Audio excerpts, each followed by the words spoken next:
Yeah. All righty. Righty. Now we're in a different situation. A very different situation.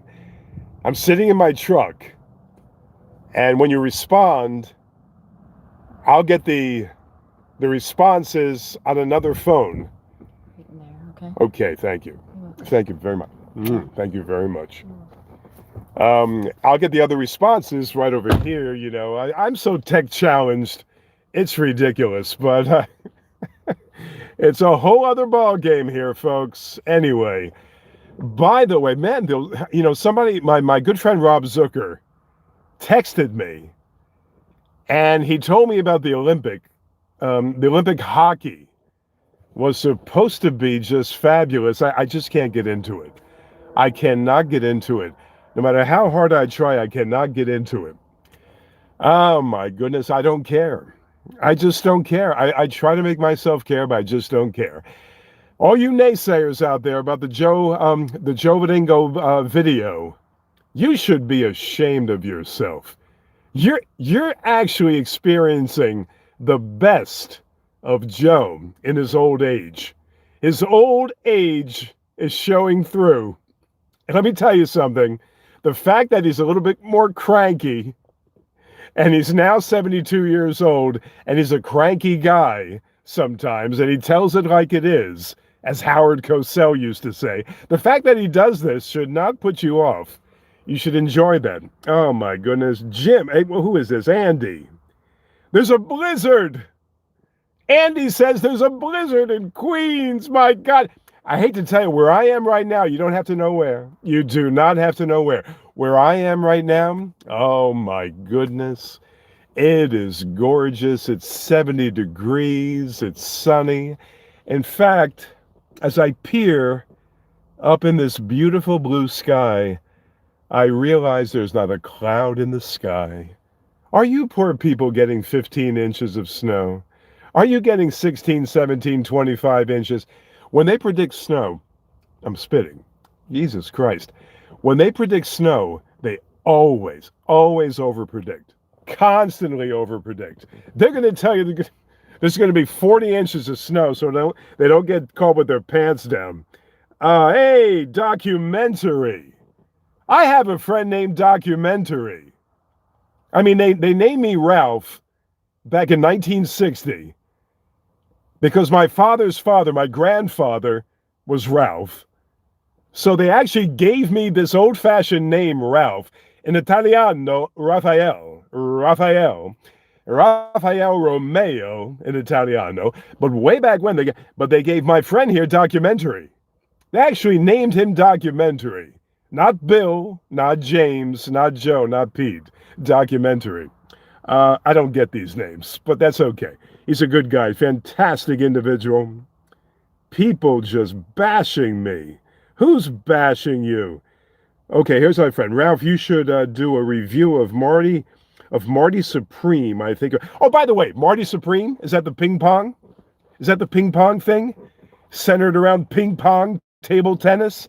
Those guys are fabulous, by the way. I never understood how they do what they do. I'm a good athlete, but I tried to play a little table tennis. I have great hand-eye coordination, but table tennis, they're standing 10 feet away from the table. It's tremendous. But by the way, if they stick you in a movie, John Katsimatidis, it doesn't make you an actor. Just for the fact that you're playing yourself, I'm all jacked up. I'm screaming. It's in the car. I don't have to scream. I could mellow. Just for the fact they stick you in a movie and you're playing yourself, John Katsimatidis, doesn't exactly make you an actor. I mean, it's a disgrace to actors when you say you're an actor. Okay? I mean, come on. He's promoting his stupid film. Did you see that film? Probably a good film. Probably not that bad. Probably better than what you see out there. But I mean, come on. Everybody's an actor. They stick you in a movie, you become an actor. That's not an actor. Those are not actors. They're personalities. They're nice personalities. Yeah, John. Yeah, John Katsimatidis. What a great personality. Nice personalities, they stick you in a movie and you think you're a star. Come on. That's all right. All right. My good friend Simon from across the pond. You see how I'm getting these messages? I'm over here getting the messages over here. It's really it's something else here. Simon says, "Hey, Ralph, we have a week's worth of sun over the past 2 months here. And Simon, I feel for you, buddy. Hey, let me tell you something. My heart bleeds for you, man. I am so distraught over the fact that you have bad weather and I have beautiful weather. It is killing me inside. Simon, you have no idea. Can't you see the tears? They're streaming from my face. I cannot tell you. Ralph, I've been telling you to go get Richard. This is the guy who demands Richard Neer. Do you think for a minute, if I was able to get Richard Neer quickly to do a podcast? I've been trying to talk this guy into doing a podcast for about 6 months, a good 6-7 months. And he says, yes, we'll do it. Well, when it's time to make a move, he skedaddles. So I've been trying. Just know I've been trying. Also on Jay Diamond. Jay and I had 2 conversations, about an hour and a half and an hour. So 2.5 hours on the phone. And he swore that if he were to do an interview with anybody, it would be with me. He's deathly afraid to do an interview. He's petrified to do an interview. He is shaking in his boots. I can't talk without my hands. I'm like a real Italian. He's shaking in his boots to do an interview. He thinks you're going to put him over the griddle about his political change, about his conservatism going to the other end, the dark side, right? That you people think are the dark side. You people. Don't you like when I refer to you as you people? Doesn't that make me like, get off my lawn, you people? Let me tell you, if you think for 1 minute that I don't want Jay Diamond desperately on my channel, you're full of shit, because I want Jay Diamond more than you want Jay Diamond. I got on the phone with Jay Diamond.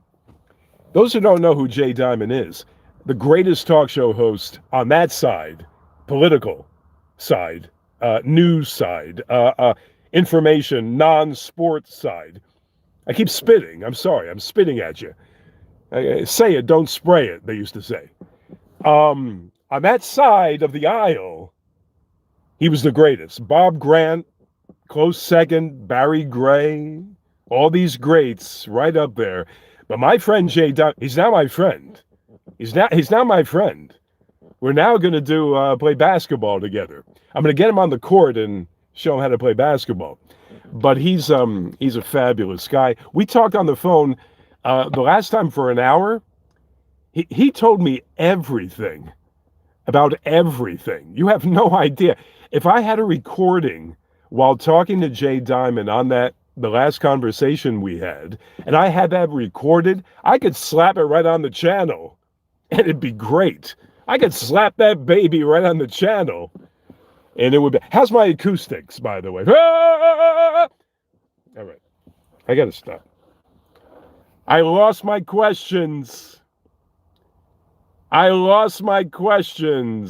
knew that would happen. Of course it happened. I lost my questions. I hope I didn't lose my connection. No, I didn't. But I can't see the questions. I'm back, I think. Let me see. Where are my? I may have to call it to put it on hold for a second. I may have to put it on hold for a second and go get help. I hope you can see me over there, because I may have to put you on hold for. Okay, here, they're back. Okay, should people work out instead of caring about yes. I mean, I am a prime example. I couldn't care less about these hotshot politicians. I mean, I've done a radio show for years on politics. You know what I garnered from that experience doing a couple of great shows? Screw the politicians, right and left. I'm not just talking about one side, right and left. Screw you, man.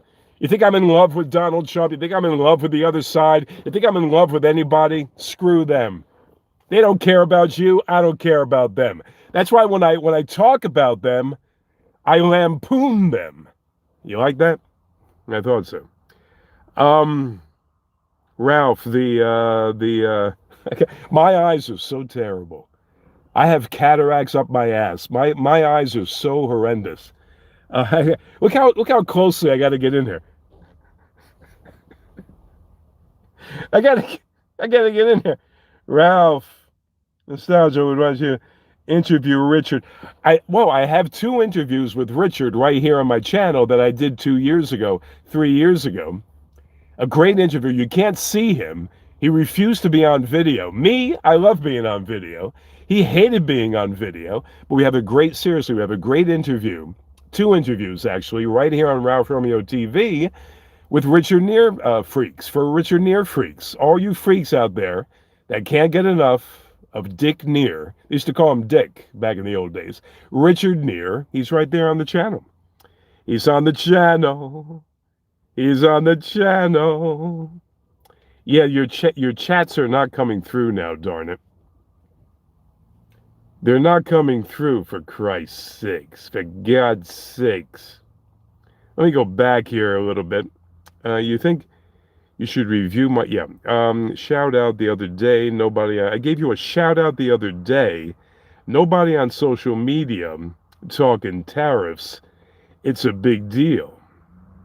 I want to see now. Wait, now let me see if I can get this chat. I'm not. Let me see if I can get the chat. I can't get the chat.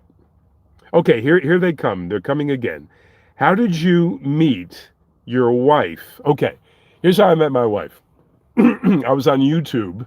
I'm sorry, not YouTube. I used to be on Facebook. I resigned from Facebook because I'm a married man now. I got off of Facebook because I'm married now. Cindy actually came to New York, Alan, heard my radio program I did on a rival station, a little station, but it was a very popular program. Heard my radio program while staying in New York. She's from Maine, by the way. While staying in New York for the Thanksgiving weekend to meet with friends, she actually caught my radio show by mistake. And she said, "Who's that guy? I mean, who is that? What is that voice?" And listen how articulate that man is. Oh my, I can't get enough. So she stalked me on Facebook afterwards. And she finally caught up with me on Facebook. I started to respond to her. This is how people meet in 2026. I mean, that was in 2020, but this is how people meet these days. Stalked me on Facebook, Alan. And finally, I gave her a break. I said, "Okay, sweetheart." I started talking to her back and forth. I was responding to her. I saw a video that she made. She made a video after she was through accidentally hitting a deer, of all things. She actually hit a deer up in Maine, and she had to spill her guts about it. She had to do a video about it. So she actually got on a video, and I saw this beautiful video of my wife crying because she just knocked off a deer on a Maine road somewhere.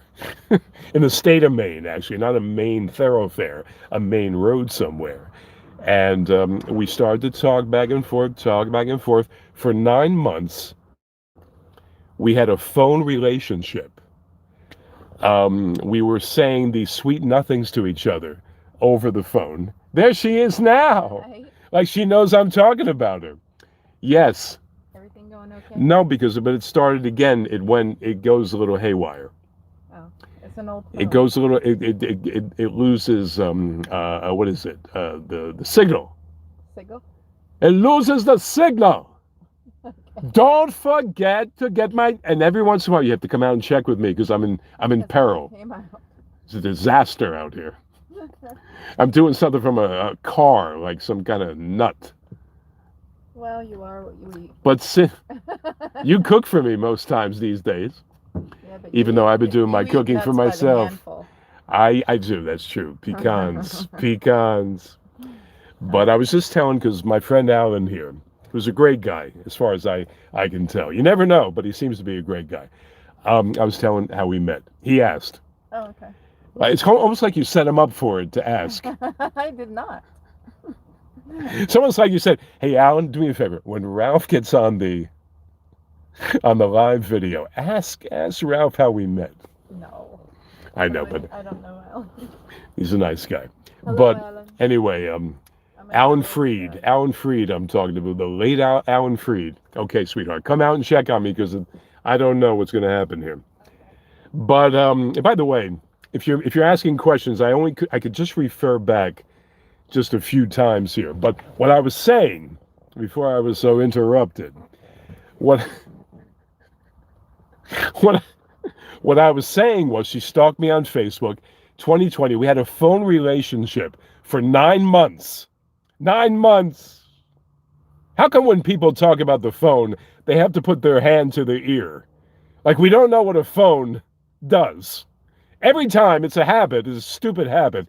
Every time you talk about the phone, you must put your hand near your ear to signify talking on the phone. It's insane. It's not really very sane. But she stalked me for 9 months. 9 months! We talked on the phone. Dig this. My appendix burst. My appendix burst.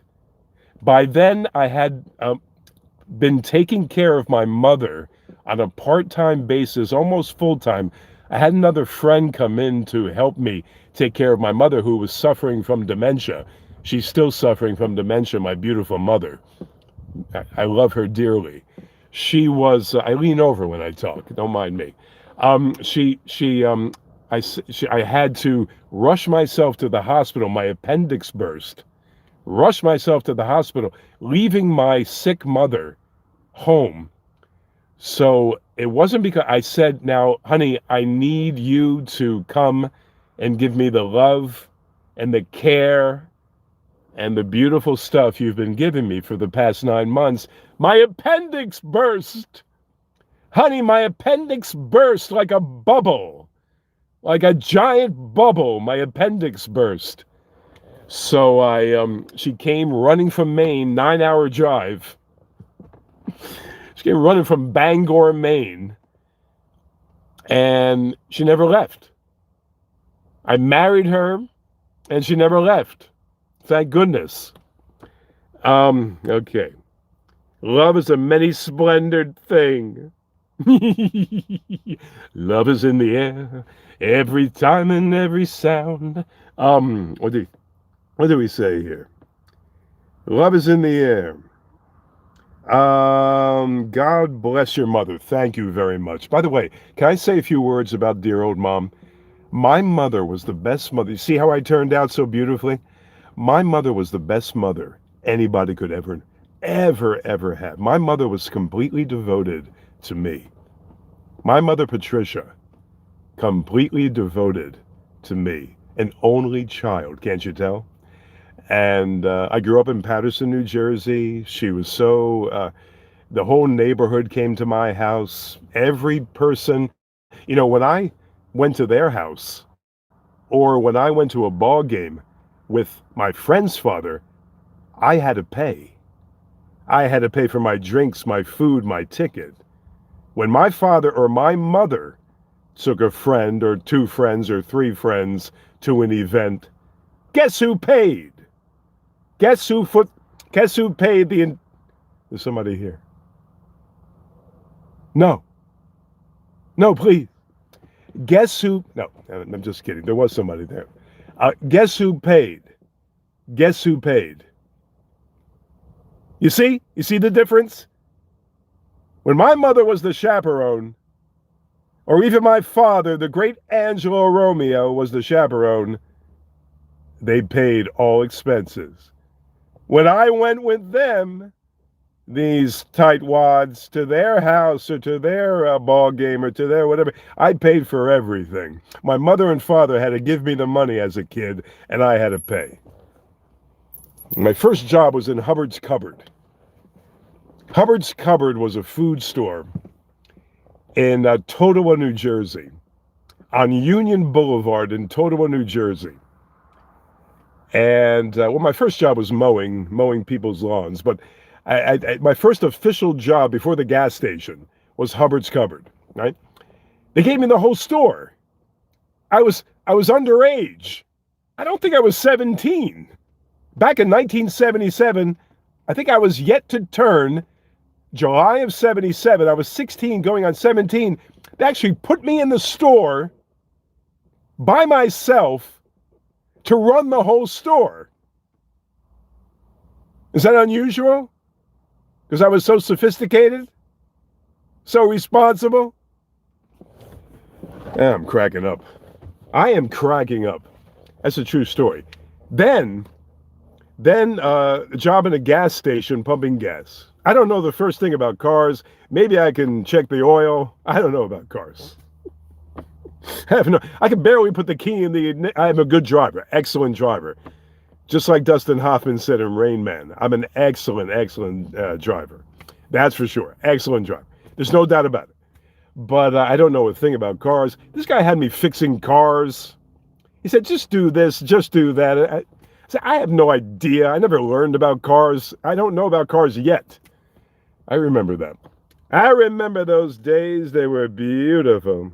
Beautiful. She is, did your appendix? God, I can't even see. I'm sorry. Yes, my appendix burst. My appendix burst. It splattered all over the room. You know, when your appendix bursts, ooh! I was doing my ab work one day. I have abs like you would not believe. At 65, you wouldn't believe it. I would show you, but I don't want to show off. I was doing my ab work that day. You know, I say, man, did I strain my abdominal? Did I strain a stomach muscle? Is something wrong here? I have no idea. But in effect, my appendix burst all over the living room. No, it just burst. I tried to deny it. I try to, whenever you do this, when you lift your leg, you bend your knee and you lift your leg toward your torso, and you can't do it because of excruciating pain, you know your appendix or your spleen has burst. Thank goodness I have my spleen. I'm trying here with these, thank goodness I have my spleen. That's my appendix story. My appendix story. And you should be great video from the blizzard. Oh, you know something? I've been in so many blizzards. I don't feel sorry for you. I'm glad to be in 68-degree weather. I don't feel sorry. You could just, don't get snowbound. Don't get lost in the snowdrift. Believe me, you're getting no sympathy from yours truly. No. I couldn't care. I do. I care about you. I care deeply. I care deeply about you. Vision Quest. Ralph, do a live video from outside during, oh, that's what he said. And report, I'm not in the middle of a blizzard. I'm in a different state right now. I've suffered through New York City winters for far too long. I was on the Upper West Side, the hoity-toity Upper West Side, suffering. Don't you see, on the Upper West Side, I suffer. Are you on sports gambling? All right, sports gambling. Alan's got some good questions. I'm sorry, did I do that? Screw these people. Fuck, I'm sorry, one fuck. Can I say fuck 4 or 5 times and then never say it again? Fuck these people. That's it. That's all you're getting. Because if you say it too often, it doesn't mean anything anymore. I said it again. Fuck these people that tell you after running ad after ad, pushing gambling down your throat. Screw these people that tell you afterwards, if you have a gambling problem, please consult an expert. Please go for help. 1-800-GAMBLER. You know, my father, God rest his soul, died in 1987. Wonderful man. His one vice, well, he smoked. Smoked himself to death, so 2 vices. His worst vice, even more so than smoking, constant smoking, I've never smoked. I've never gambled. Gambling. Now, did he throw every penny away? Did I starve in the streets? Did the roof come off our house? No. Nothing like that, but he gambled. And I saw what gambling could do. And these assholes, they make you, they play a good game about the gambling, that you could do it recreationally. Yeah, many people can, but you're reaching far too many people. You're causing an epidemic. Well, you're increasing, not causing, you're increasing an ever-present epidemic in this country where you can go on this device, your phone, and gamble your ass off, squander your life savings, do everything detrimental to your financial well-being, and, they'll just keep pushing it and pushing it and pushing it. Gambling is a disease. It's a disease. 1-800-GAMBLER, 1-800... it's hypocrisy. Hypocrisy.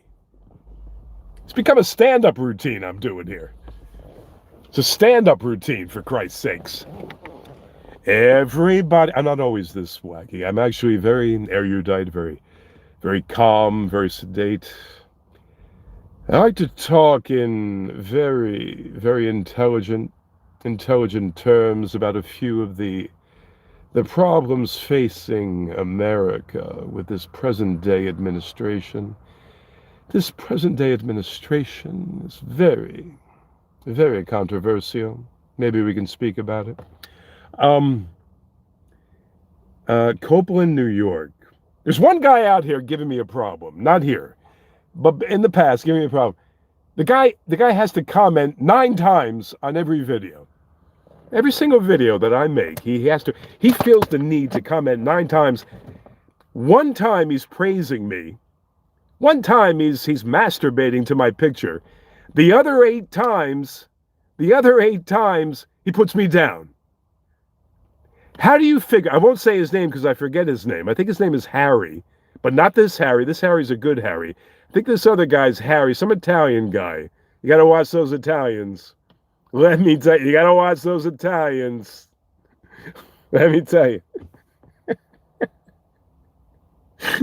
Watch those those Italians, those Dagos.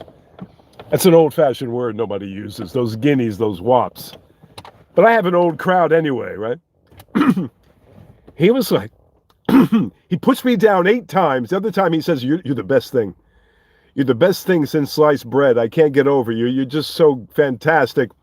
Then he says I'm an asshole in the next 5, 6, 7, 8 responses. How do you figure a schizophrenic like that? Does he need medication? He needs more medication than I do. Because God knows I should. And I've never taken a drug. People say when I do these videos, are you on cocaine? Are you taking uppers? Are you doing something? No. The harshest drug I've ever taken was a Bayer aspirin. I like to sit back like this. This is good. The harshest drug I've ever taken in my entire life is a Bayer aspirin. Ask those who know me. I don't do anything. Simon Bar Sinister. By the way, when I say that, Simon, it comes to mind, it's an old cartoon. It's nothing against you. My friend Simon from way across the pond. He's dying to come to America. Simon is he's just champing at the bit to come to America. He wants to stay with us when he comes to America. I'm going to take a 50-year-old man into my home freely, give him a place to sleep. God knows when he's going to leave. I'm kidding, Simon. Are you a fan? No, I've never watched. No, I can't say that because since I met my wife exposed me to all kinds of bad things. I'm such a goody two-shoes, really. I've never gambled, never smoked, never did a drug. I just spout off. What was I saying? Oh, did I watch? Until I met my wife, I've watched 2 episodes of The Sopranos. I don't care for The Sopranos. Sorry. there's a lot of things, mainstream stuff. There are, I should say, there are a lot of mainstream programs, movies, things that people say that are so fantabulous, all kinds of rotten things that I don't care for. Sopranos, that's one of them. Not a Soprano fan. I'm not even a Goodfellas fan. I'm not the biggest Godfather fan. The Godfather was an epic movie. We always get back on The Godfather every time I do these videos. Where's my, oh yeah. My other phone's buzzing. I have 3 phones. One phone's not enough. I have 3 devices. Here, look at this. I had 3 phones, for Christ's sakes. The Sopranos, yeah, never did it for me. Not a Goodfellas fan. The Godfather, great film. The great Brando, my favorite actor of all time, the great Brando. And by the way, the great Brando, the great Marlon, the great Bud. He was called Bud by his friends. I was one of his close friends. Yeah, sure, Ralph. Tell me another one, Ralph. I wasn't. But I wasn't, I'm kidding. But Is that whatever the hell he was talking about in The Godfather, I didn't care for it. I didn't care for it. Is that a sin? Is that a mortal sin for an Italian like myself? I was born here. I'm just of Italian descent. Is that a sin for an Italian like myself? To not care about The Godfather, Goodfellas, Sopranos, so on and so forth? I don't care. I like the Mario Puzo book. Me being such an intellectual. I like the Mario Puzo book on The Godfather. Now, that was something to behold. I didn't care for the movie that much.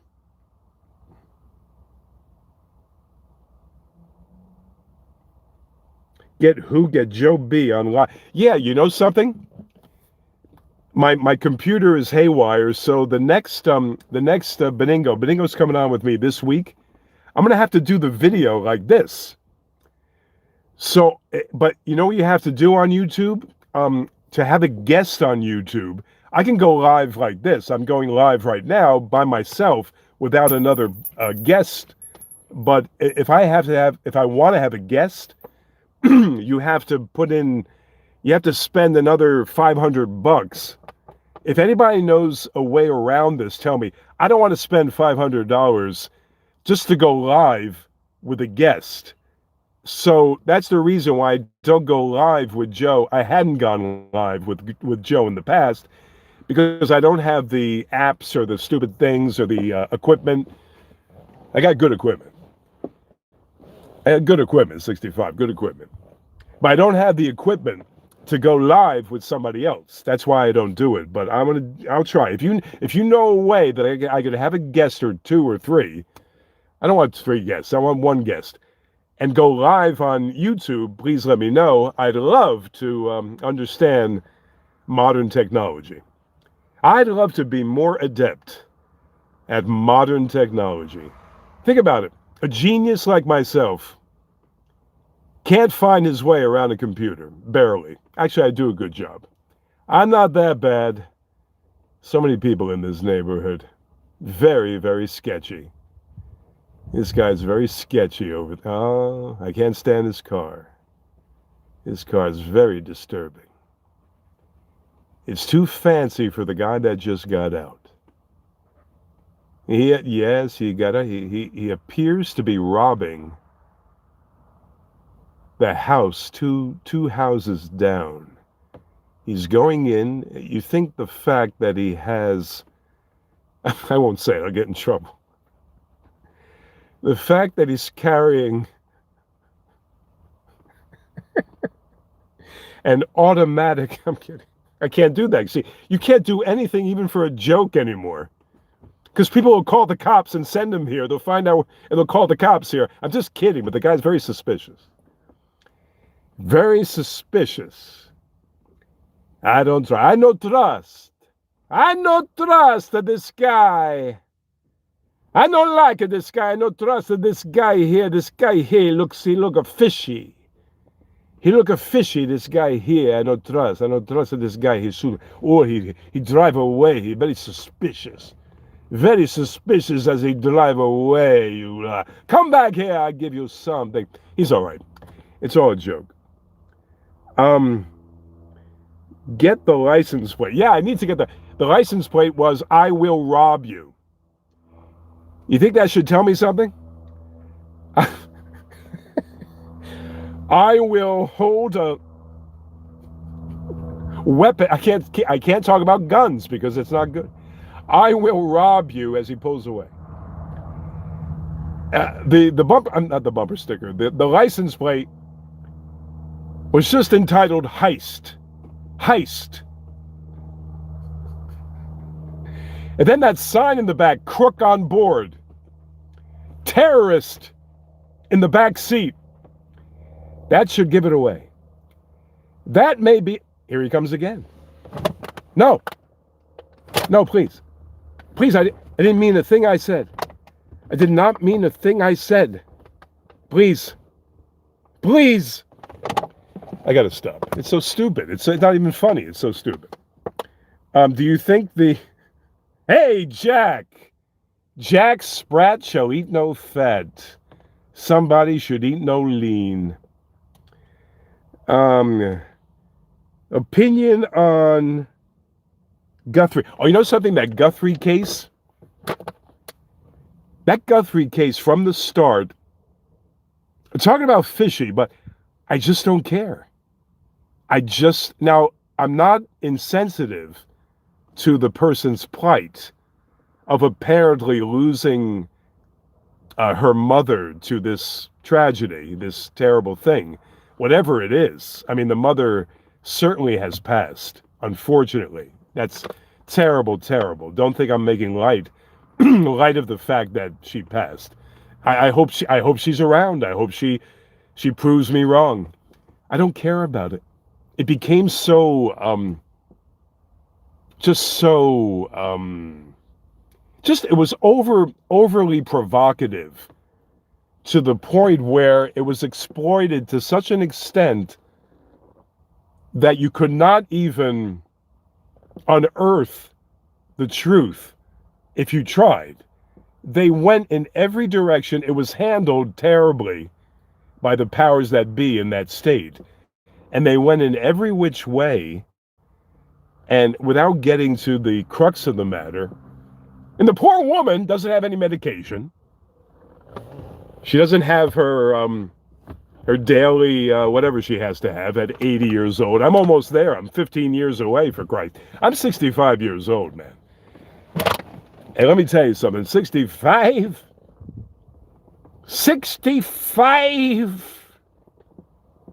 is nothing to sneeze at. Let me tell you. Another very suspicious character. And now I can't talk. I got a guy here. I got some kid here right next to me. Alrighty. Here's some kid eavesdropping on me. I don't like to be eavesdropped on. Yeah, I'm not going to be eavesdropped on. I refuse to people to hear my business. You're going to have to make your way out of here before I resume my conversation. I will not. Okay, he's gone. Looking great for 65. What are you talking about? This picture me with this body. You have no idea. With this body and this gorgeous face. I'm kidding. Picture me with this body and this face without the gray hair. Then you have something. Next time I get a role and I have to dye my hair. The fact is, when you dye your hair, sometimes it makes you look older.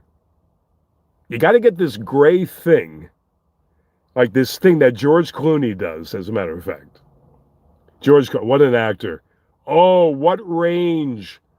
Oh, that Clooney, he is fabulous. Oh my God, what he can do. He can play any character. Oh my God. I like Clooney. I don't have anything against him, but come on. He's a mediocre actor, yes? Would you give him a 5 from 1 to 10? Do you run to see a George Clooney movie? Anyway, he gets this beautiful thing done to his hair because his hair is like mine. You know, my hair's a little darker in the back. If you can see that, right? You can see that? A little darker. The light is different out here. But if I had dark hair, I'd look about 64. I'd look about 64. No, I'd look about 50, actually.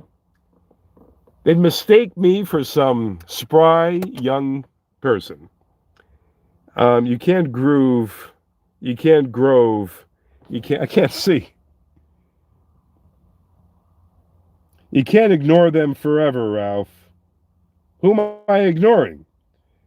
Not the gray hair. No, the gray hair looks wonderful. Thank you very much. I really appreciate that. Today's gold medal win, great for hockey. The gray hair looks distinguished. All right. I'm now that's one thing I am, very distinguished. I just walk. Well, I was going to say about Clooney, right? Clooney's got this thing. He gets this thing done. He plays like, he's married to this person. I'll be nice. He's married to this. No, he's actually fine. She's fine. Who knows? I have no idea what she's like behind closed doors. I don't know who this woman is. But she's married. I mean, he is, not she. She is too. He's married to this person. They live in Italy or something. And he swears he cuts his hair with a Flowbee. Do you happen to remember the Flowbee? Now, this is George Clooney, worth a fortune. The guy can buy and sell me 1,000,000 times over. It makes me sick. Because I'm a better actor, actually. But he's got this thing that he gets done with the hair where it looks very good. It's partly gray. You have to pay an arm and a leg for it. Partly gray, then you mix in the dark colors, then you mix in another 2 or 3 colors. He's got the whole thing going. Then he tries to tell you, in his infinite wisdom, he tries to outsmart you and say, oh, I don't care about my hair. I just cut my hair with a Flowbee. Yeah. I'm sure he'd try. George Clooney cutting his hair with a Flowbee is kind of like Elon Musk going to get driving around in a Chevy, what was that? A Ford Pinto. All right? I don't care for Elon Musk either. Any Elon Musk fans out there, I don't care for him. I don't like him. That's my take. They say that her hair looks distinguished. My husband, okay. Could you beat Keith Hernandez? Keith Hernandez. I hate that episode on Seinfeld with Hernandez. I don't care for it. No, I actually like it, but Keith Hernandez. Did you notice during that episode of Seinfeld he was leaning against a wall? When they did the apartment scene, They did the apartment scene, Keith did not know what to do. He couldn't act. I don't know what he was doing in that, but it was still good. They said to him, you could tell, lean, because sometimes when you're in front of camera, the worst thing is just you feel very naked. You feel very conspicuous. If you're not an actor, you find that you don't know how to stand.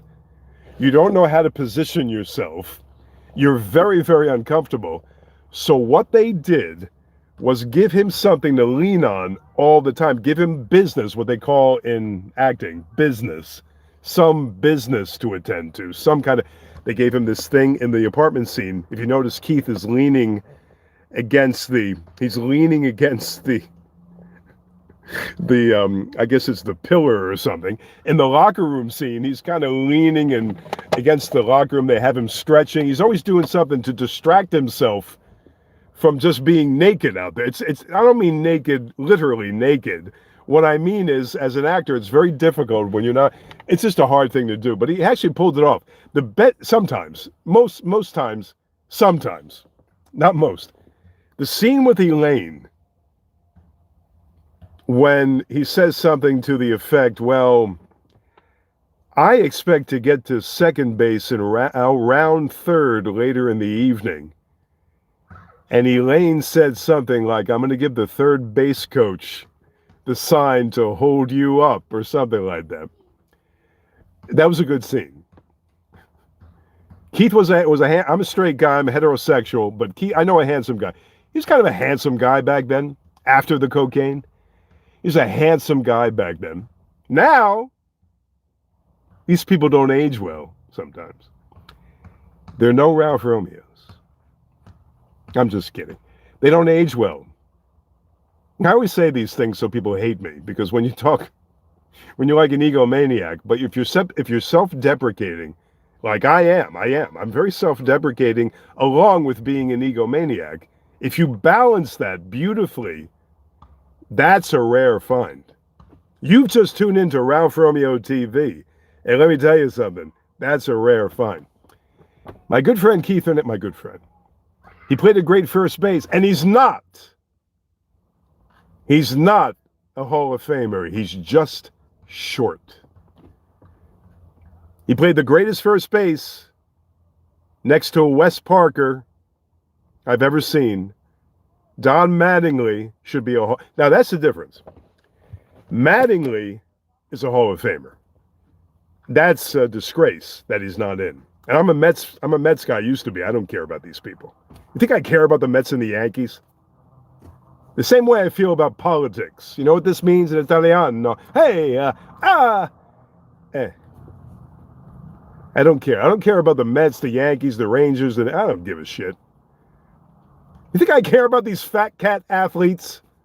Give me a break.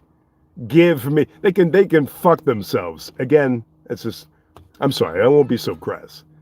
They can stick it. But nevertheless, Keith is not a Hall of Famer. He's just short. You may disagree. No skin off my apple. Don Mattingly, on the other hand, dominated baseball for a good 9-10 years. Albert Bell, on the other hand, a bad guy, they say? I don't know. I have no idea. It seemed okay to me. Dominated baseball for about 10, 12 years. Look at the stats. The fact that Don and Albert, I call them by their first name because I know them so well. The fact that Don and Albert are not in the Hall of Fame is disgraceful. Okay, who cares about that, right? Donnie Baseball. Donnie used to come to the plate. He's got all that sloped shoulders. He's got those sloped shoulders and everything. He's all wrists. He's all forearms and wrists, and he's all torque. He's all torque. I'm doing a dance now. He's all torque and forearms and wrists. You know, he's all doing. He was a fabulous, fabulous hitter. He was built like a baseball player. That's the way a baseball player is supposed to be. I'm not even built like a baseball player. I was a pretty darn good baseball player. I mean, anybody that knows, excellent baseball player. I mean, you can't throw a fastball by me right now at 65. I'll turn on a 95-mile-an-hour fastball right now at 65. Maybe not, but maybe a 90. But anyway, Donnie could turn on. He was great. Great Hall of Famer, hands down, Hall of Famer. But he was built like a baseball player. Jose Canseco was not a baseball. He was a fabulous, fabulous ball player in a certain sense. Good growth hormone for Jose. Good testosterone cream. Excellent Dianabol. Excellent anabolic cocktail, if you will. Mark McGwire. Do you think these records have any meaning whatsoever? Do you know what? Hi, sweetheart. Hi. Just checking. Do you know it? Did you know this, honey? Because you're a big baseball person. No, I didn't. I mean, there's nobody knows the history of baseball like my beautiful, gorgeous wife. She can rattle off statistic after statistic. Can I put this thing down so you can say something? No, I was just wondering.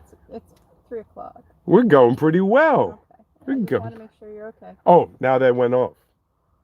Yeah, it's no, it's on again. Yeah, it'll go off and on because it's okay. Fluctuating. Okay, but yeah, Donnie Baseball. These guys should never be in the Hall of Fame, baby doll.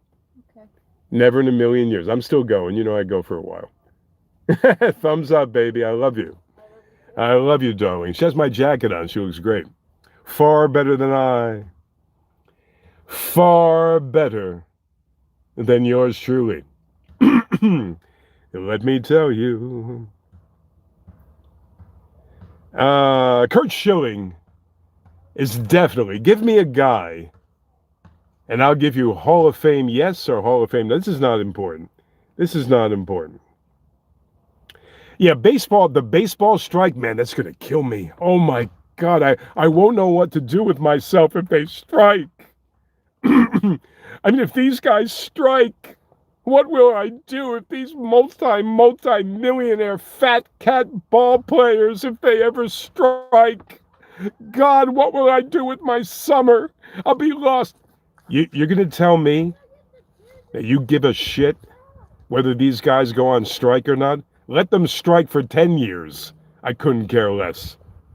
I love the game of baseball. I don't like the way the game of baseball is played these days. Get off my lawn. I don't like the way the game of baseball is played these days. I don't like it. I don't like any part of it. Baseball is going to the... I'm telling you. I tell you there, who's this now? Matthew, let me tell you something. The neighbors. The neighbors are so perplexed. They're perplexed by a kite. There's actually a kite in a tree. There's an old-fashioned box kite. I sound like Rod Serling. It's an old-fashioned box kite in the tree next door on the Twilight Zone. There's a box kite caught in the tree, and these little kiddies are fascinated by the whole thing. They're actually now throwing rocks at the tree, risking hitting oncoming cars with their thrown rocks, just to get the box kite out of the tree. Who knew they made box kites anymore? That's fabulous. That's fabulous.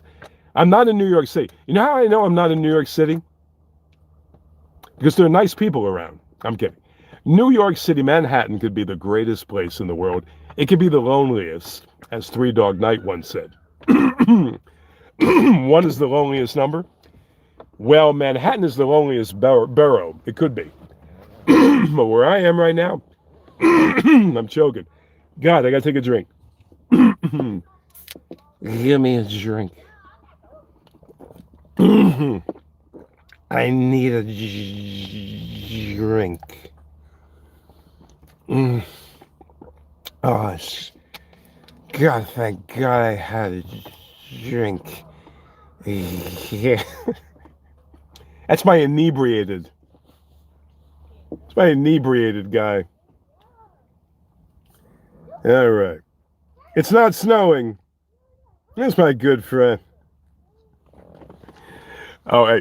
By the way, when they overpredict New York, very, very, very impersonalized, if you will.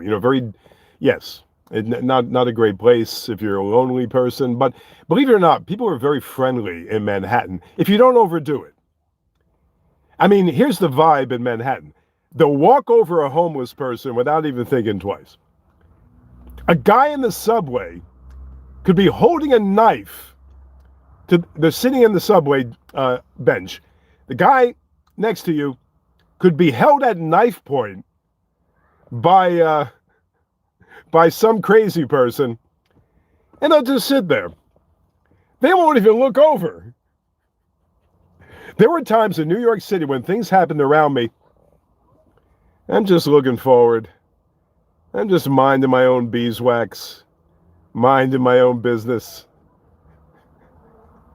I'm looking forward. Hey, let me tell you something. Manhattanites, New Yorkers, they don't give a shit. A bomb could explode. Sorry, did I say a trigger word? A bomb could explode next to them. And they'll just sit there wondering how long the delay might be. Oh, there was a bomb. There's a bomb. I wonder, oh my crying out loud, there's a bomb?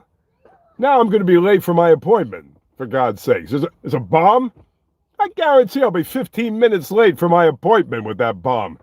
Guy's got a lot of nerve bombing the place when I have an appointment at 12 o'clock in the afternoon. How does this guy bomb the subway when I have a... It's not exaggeration. That's actually true. That's at the real heart of a Manhattanite. That is really true. You know, I've been on here for an hour and 5 minutes, 10 minutes, feels like 20 minutes. Who else do you know that can entertain at this level?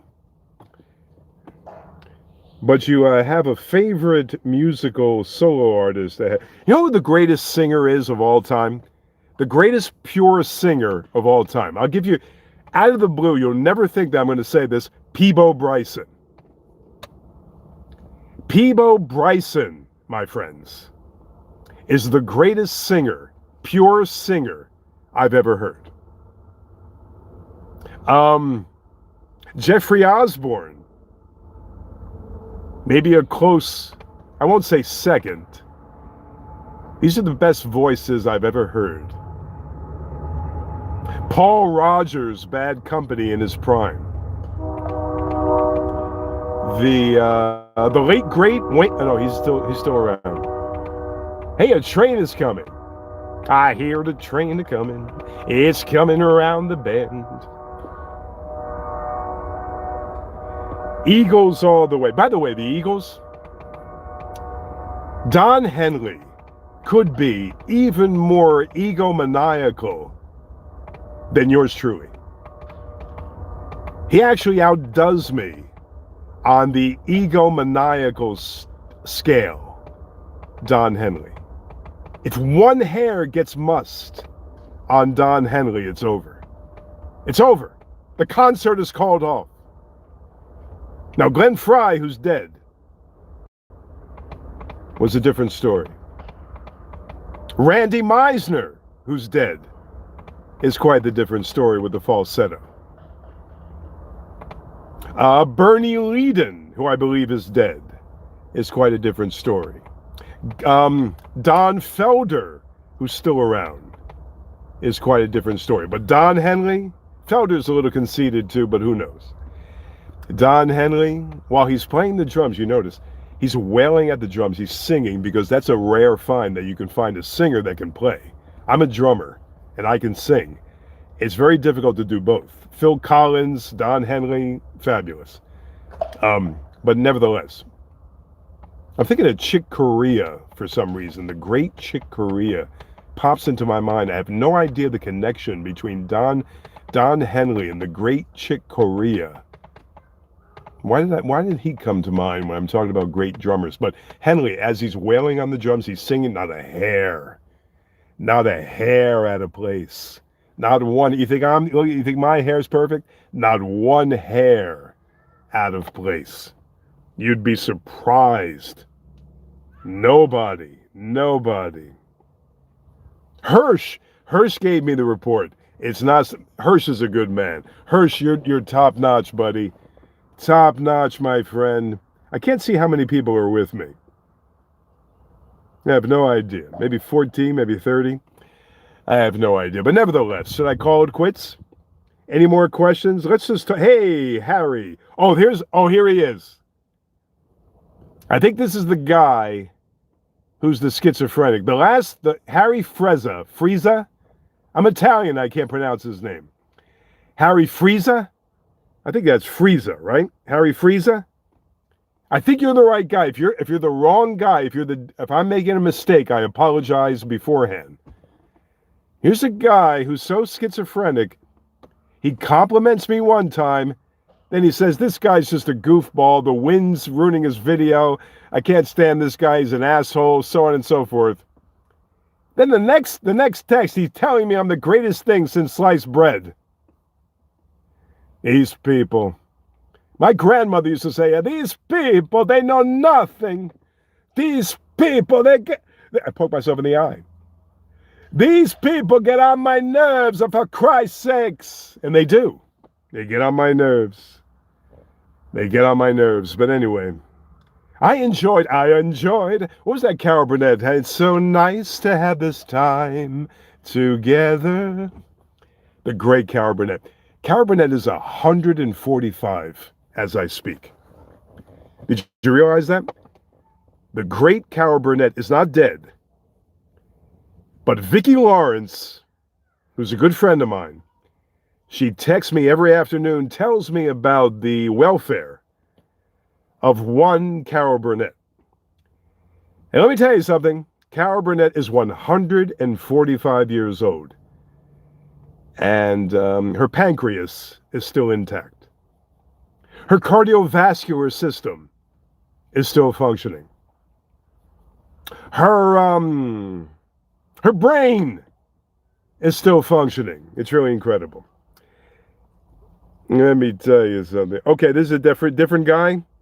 Okay, go away, go away, go away. What does that say here? And her hair is still red. Isn't that funny? My mother would dye her hair, though, I have to say. My mother stopped dyeing her hair last week. She's 91. I'm kidding. My mother stopped dyeing her hair when she was 80 years old, about 11 years ago.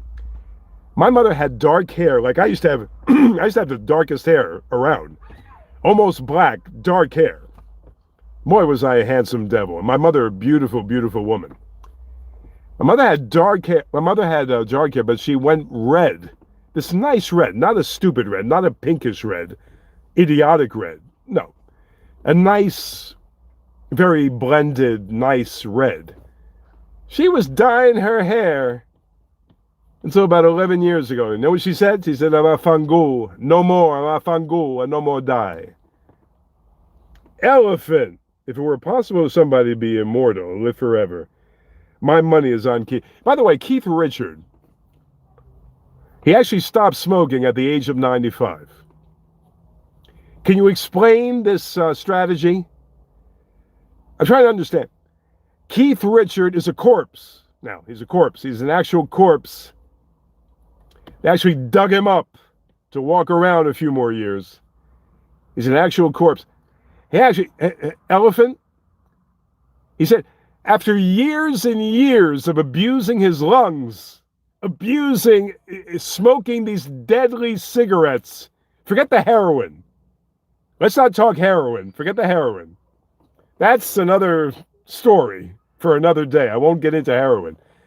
He spent years and years smoking. Why stop now? I mean, my father, I tried to get my father to stop smoking. Much to no avail. I like to say that. I like to work that in anytime I can. Much to no avail. Makes me sound like a head of my class. But Keith Richard, what a dynamic personality. I don't care for the Stones. I like the Stones circa 1966. Are you with me? I like Get Off of My Cloud Stones. I like Honky Tonk. I like Never Break, Heart of Stone. Stones. You see what I like? I really don't care for that. I don't care for the new Stone. And nothing I could, how about that one there? And nothing I could say, nothing I could do to get you not to do what I do. I give you something steadfast and true. That's an old song though too, but that's not a Stone song. Emotional Rescue? What are they trying to do? They're trying to save people emotionally. It doesn't work. So I say goodbye. So do you she lives very Sunday. This is great. Yeah, I do a live show every Sunday. 3 o'clock Eastern. Now, so you have to adjust. If you're on the left coast, it's noontime. If you're in mountain time, I think it's 1 o'clock.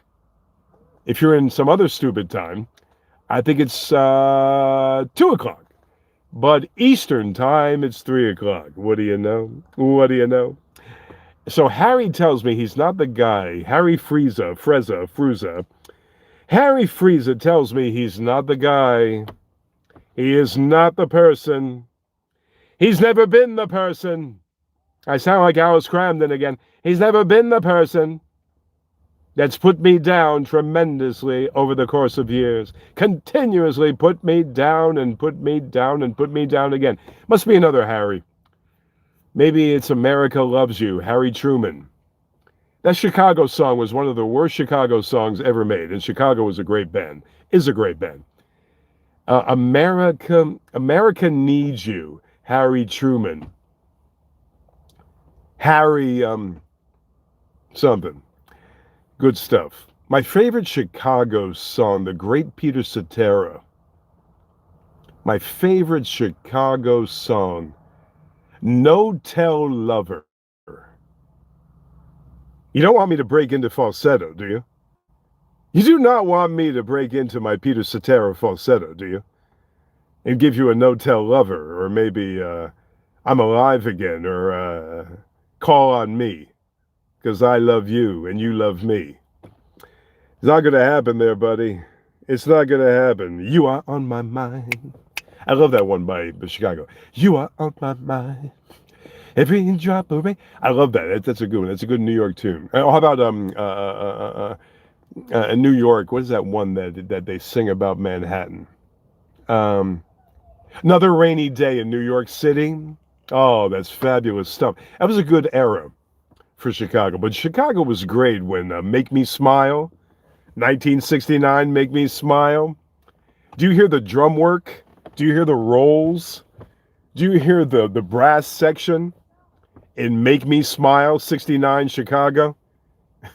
They don't write that anymore, boy. They don't make anything close to that anymore. Oh, my gosh. Devastating stuff, right? Keith Richard. 25 or 6 to 4. Whenever anybody learned to play the guitar, I won a guitar. When I was 8 years old, I won an electric guitar in Seaside Heights, New Jersey, on 1 quarter. I told my father, Dad, put the quarter, Dad, right here, Dad. Put the quarter right here, and we're going to win. My father followed my instructions, put the quarter down, and I won an electric guitar, the choice of the house, on one of these wheels, circa 1967 or 68, right? So I learned how to play the guitar. I can't speak. I learned how to play drums, right? The first song on guitar that I tried was Smoke on the Water, which is everybody's first choice. Stupid song. It's a good song. It's just so played out, but as you hear the song itself, simple chords, but as you hear the song progress, it can get very complex. It's not just a freebie. But 25 or 6 to 4 was number 2. It's a musical term, by the way. It was number 2. It was number 2. Terry Kath. Oh, the great Terry Kath. When Terry Kath shot himself in the head, Chicago changed forever. The great Terry Kath was the most talented individual. And he actually lended the vocals. He actually performed the vocals to Make Me Smile. I think so, right? Yeah. That song, Make Me Smile, children play in the park, they don't know. That's Terry Kath. I'm alone in the dark, even though. That's Terry Kath. Tremendous. Paul McCartney and Wings. I remember I had a band called Wings one time. Everybody flew the coop. I had a drummer, he flew away. He said, well, I just want to be apropos to this name. I have no idea what I'm talking about now. That means I should wrap it up. I should wrap it up. I once had a drummer try to teach me how to play the drums. The expert, Buddy Rich, Gene Krupa himself, could not have taught me how to play the drums. I can play any percussion instrument. You could throw anything at me percussion-wise, you won't believe it. I am the most rhythmic Italian you've ever seen, among other things. Anyway, I gotta pack it in. It's been real. It's been fabulous. I can't tell you how much I've enjoyed this for the last 3 hours. No, actually, it hasn't been that long. It's only 3:06. It's only 3:06. What do you know? What do you know? What's your favorite song of the night? Your favorite band? I'll throw some questions out. Your favorite, I'll tell you mine. Not exactly a band, but he had a band. He had a crew of musicians, so I'll call him a band. My favorite musical act, I can't stand the word act. My favorite musical group and individual artist, the great Cat Stevens of the 70s. I'm not talking Moonshadow. I'm not talking about Wild World. I'm not talking about those well-known songs. I'm talking about the intricacies of other ancillary works. I'm talking Go Get Catch Bull at 4, 1972 album by Cat Stevens. Go Get Buddha and the Chocolate Box, 1974 album by the great Cat Stevens. Go Get Numbers, little concept album called Numbers, 1975 by the great Cat Stevens. You can't beat it. Number 2 on the list. I won't give any order. The great Van Morrison has to be there. The Cantankerous, the Grouchy, the Bastard, sometimes to his fans, Van Morrison. The great Ian Anderson, who can't sing anymore, who's still charging people an arm and a leg. Oh my goodness, has to be there. The great John Anderson of Yes. Yes has to be there. The great Genesis has to be there. If you want to go to another genre, would you like to hear about my Charlie Parker stories? Would you? I've told you about my relationship with Buddy Rich. I didn't know Buddy Rich. I saw Buddy Rich. Right before he croaked. When did he die? 87? I actually think I saw Buddy Rich in 1979. I was 19. There has never been a better drummer. Steve Gadd, forgive me. Gene Krupa, forgive me. All the greats. There's never been a better drummer than the great Buddy Rich. And I saw him circa 1979. Why do I say circa? It sounds cool. It's so cool. I saw the great Buddy Rich in 1928. I was just a mere tyke. I'm kidding. 1979. I was born in 1920. I'm well preserved. No, but seriously, folks, I'm here all day. No, but I saw the great Buddy Rich. He was fabulous. Fabulous. Fabuloso. Tremendous. Tremendous. 20th century. You know something? I would tell you something right now. Oh, you know what was a great band too in the 70s? Queen. Freddie Mercury. Back in those days, Freddie Mercury had sex with anything. Freddie Mercury would actually hump. He would actually, God rest his soul. He'd actually hump that tree next door if he had the chance. The great Freddie Mercury. He was great, by the way. If you've had Night at the Opera by Queen, 1975. 1975 was a fabulous year for music. If you purchased in your local Sam Goody or your local Harmony Hut or your local record store, Night at the Opera, oh man, or Day at the Races in 1976, tremendous. Tremendous. Brian May, Roger Taylor, Freddie Mercury, tremendous. I love the song by Taylor, I'm in love with my car. Tremendous. Tremendous. That was his contribution to, I think, the Night at the Opera album. I wasn't a real Queen fan early on I think they They put out the first album, 73. I became a Queen fan as a kid, as a 15-year-old, when I bought Night at the Opera. Night at the Opera, my goodness. My goodness. There's the greatest love song of all time on that album. It's called Love of My Life. Love of My Life. It's the greatest ballad. It's just a beautiful, beautiful piece. It's just Freddie on the piano, and it's Brian later on a very interesting guitar lick. Beautiful, beautiful piece of music from Night of the Opera. Now we're getting in the weeds. Now we're getting in the weeds. If I come out with you and I am really in the weeds. No connection, for crying out loud. All right, I'm going to run. I'm going to run.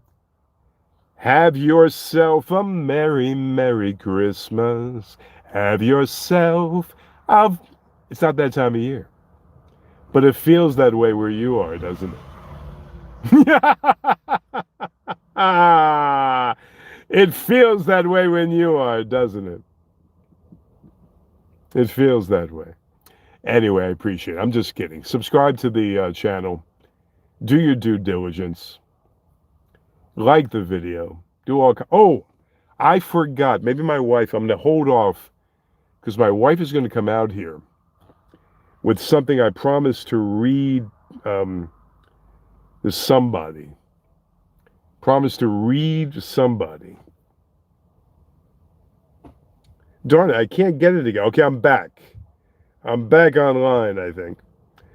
I promised to read a little spot for a good friend of mine, Leonardo, from Manhattan. He has a great new thing that he's doing. Leonardo's a great guy from Manhattan. By the way, anybody from Manhattan that can withstand the trials and tribulations of Manhattan on a daily basis, it's got to be a very, very solid individual.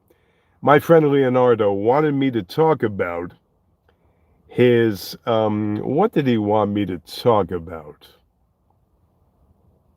His 80s, it's called something that I can't think of now. I can't do it. I can't do it. Anyway, I appreciate it very much. If Cindy would come out about now and rescue me, and hold me in your arms, rescue me. If Cindy would come out and rescue me, I'd be in business. Let's see.